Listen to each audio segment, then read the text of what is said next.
Партиите и јавноста се уште ги анализираат бројките кои произлегоа од локалните избори. Уште на прв поглед упаѓа во очи и големата бројка на неважечки ливчиња. Членовите на општинските изборни комисии изброија точно 50.000 неважечки ливчиња, што е дури 5,7% од сите гласови. Овие треба да ги загрижи партиите. Оти ако неважечките ливчиња беа партија, тие ќе се позиционираа на 6-то место според освоени гласови за Левица, а пред Знам. Што е причината за вака рапидно зголемениот број на поништени изборни ливчиња во споредба со минатите избори? Некој ќе искоментира луѓето погрешиле, но кога грешката се повторува 50.000 пати, тоа веќе не е случајност, туку очигледна порака. На социјалните мрежи граѓаните пишуваат дел од пораките. Уморни сме од политичари чии ветувања траат само во кампања. Бев да гласам, оти ме принудуваа, ама позади параванот им кажав што мислам за нив. Револтиран сум и сакав тоа да им го покажам, беа дел од пораките. Партиите се на потек ова да се намали, особено се на потек избраните функционери. ВМРО-ДПМН покрај огромниот успех на избрани 33 градоначалници уште во првиот круг, има огромен успех на советничките листи со 550 избрани советници во советите на општините и градот Скопје.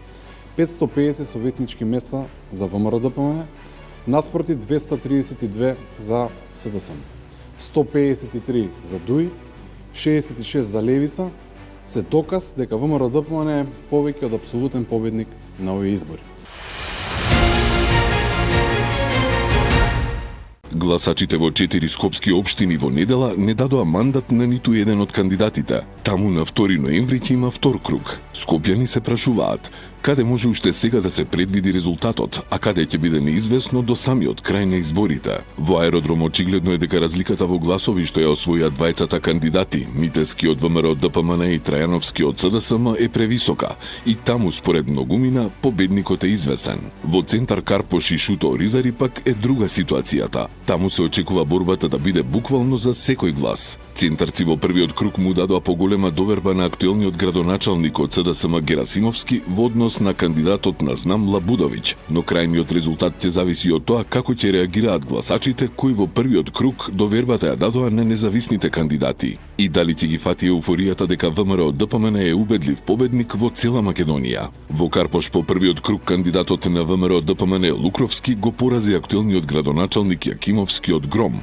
Предноста за вториот круг на Јакимовски е што ќе може да смета на гласовите од СДСМ, но тоа истовремено може да биде и негова лажна надеж, затоа што прашање е колку овие гласачи ќе имаат поттик да излезат на гласање. Оти СДСМ нема кандидат за градоначалник на Скопје во вториот круг. Во Шуто Оризари актуелниот градоначалник Дудуш оствари солидна предност, но предноста на кандидатот на ВМРО-ДПМН Демир е што во вториот круг ќе може да смета и на гласовите од Шабан Салију, кој е коалиционен партнер на неговата партија во централната власт, како и на тргнатиот бран ВМРО-ДПМН да ги освојува општините.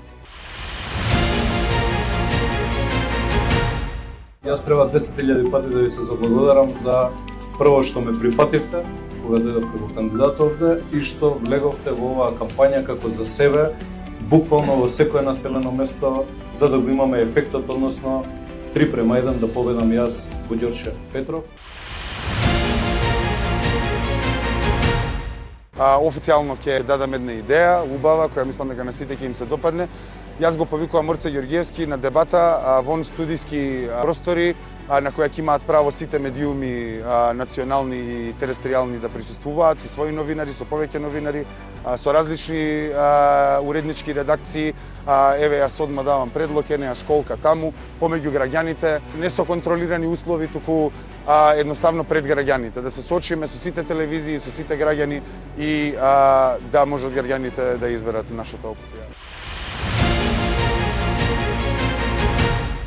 Изминатите 5 дена комуналното предпријатие воопшто не се појавува на улиците во општина Центар и се соочуваме со огромни проблеми, а набрзо, не дај Боже, зарази. Нашите хигиеничари се во 2 смени, имаме дополнителна механизација која што и во утринските и во вечерните часови е на терен и правиме се да го расчистиме сметот и она што не го прави комуналното предпријатие веќе подолг период, но овие 5 дена, како што кажав, е навистина алармантно. Утрово пуштив допис до управниот одбор на ЗЕЛ, се слушнав и со директорката на ЗЕЛ. Гласови против Герасимовски и неговото неработење. Сите кои сакаат промени, ред, развој и честно управување, обединети се на истата страна. Страната на народот, страната на центар. Од срце им се заблагодарувам на сите граѓани кои гласаа за промена. Вие ми ги затварате и вратите и прозорите, ама јас влегувам преку оџак. Што току дознав дека Државната изборна комисија ми одобрила само 3.500 евра средства за реклами во вториот изборен круг. Остатокот ќе му припаднат до 56.000 евра на СОТЕ. Џабе ви се забраната на средствата, џабе ви се секој ден присуство на министри, џабе ви е негативната кампања, делење на брашно и пари, џабе ви се заканите кон мене.